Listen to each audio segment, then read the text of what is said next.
Well, thank you very much for having me. It's an honor to be able to speak with you.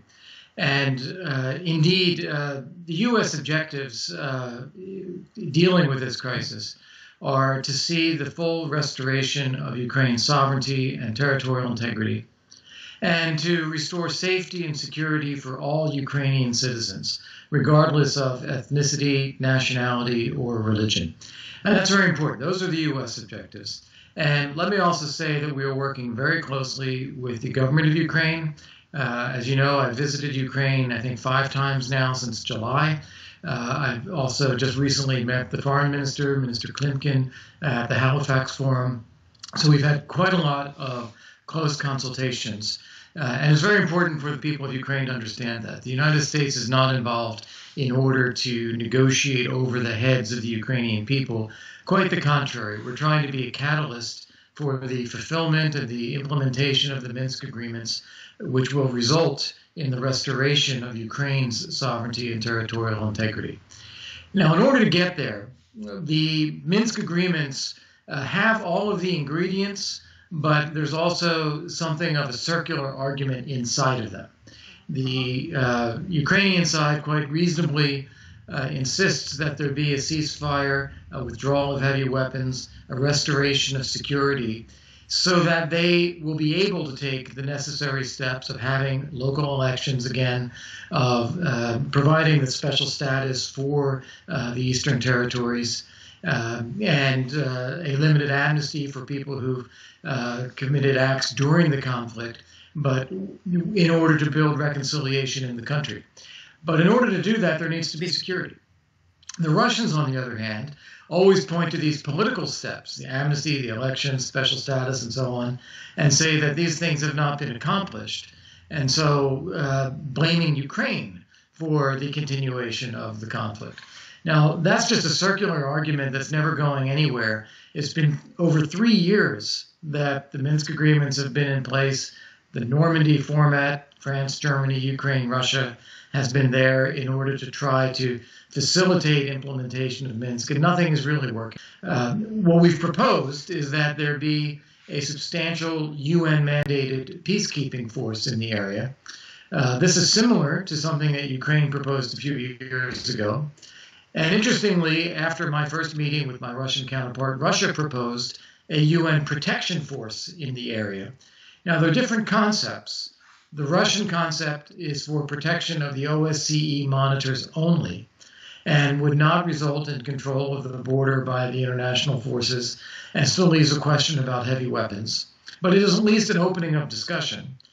What we've proposed is more substantial. It is a genuine peacekeeping force that would have responsibility for securing the entire area, for the cantonment and monitoring of heavy weapons, and for control of the Ukrainian side of the Ukraine-Russia border. And that would allow the conditions whereby other pieces of Minsk implementation could go forward. Yeah. There are a few things that I think Ukraine can do. One of them is it's very important to remember that the people in the Donbass are Ukrainian citizens, and they are behind lines of conflict, often without access to all of the humanitarian goods, to utilities, to a normal life that they should have. And it's very important, I believe, for Ukraine to be doing everything possible to reach out to those people, let them know that they are cared about, that there are efforts to try to access them, to bring them the services that they need. They need to feel that from Kyiv. When they're cut off as they are, it's understandable if they sometimes feel that they're isolated from Kyiv and they're getting assistance from Moscow. So it's that outreach is itself very important. A second thing, if I may, I would also strongly recommend and highlight for everyone in Ukraine, whether it's the government, the Rada, the public, is that the Minsk agreements have requirements of the Russians, of course, on security, ceasefire, withdrawal of heavy weapons, restoring control of the territory. But there are also requirements that Ukraine has adopted as well. And these are things such as a special status, holding of local elections, amnesty, limited amnesty for people who have committed some of the crimes as part of the conflict. Those things will be a responsibility of Ukraine to implement if the conditions are established for Ukraine to do so. And so it's a matter of being prepared for Ukraine also to follow through should we get to the point where we have a peacekeeping force and there is growing security. No, I stand very much by that. First off, there is very clear that there is Russian command and control over the forces in the conflict area. Also, the civilian authorities are there with the full support and backing of Russia. And the clear decision maker here is President Putin. Now, President Putin, I don't believe, has made a final decision what he wants to do here. And we're hopeful that we can reach an agreement where it's seen to serve everyone's interest, for Ukraine, for Russia, for the Western community as well, to see Russia withdraw its forces, support the restoration of territory to Ukraine, and to see the implementation of the political steps under the Minsk agreements. That's what we're hoping for.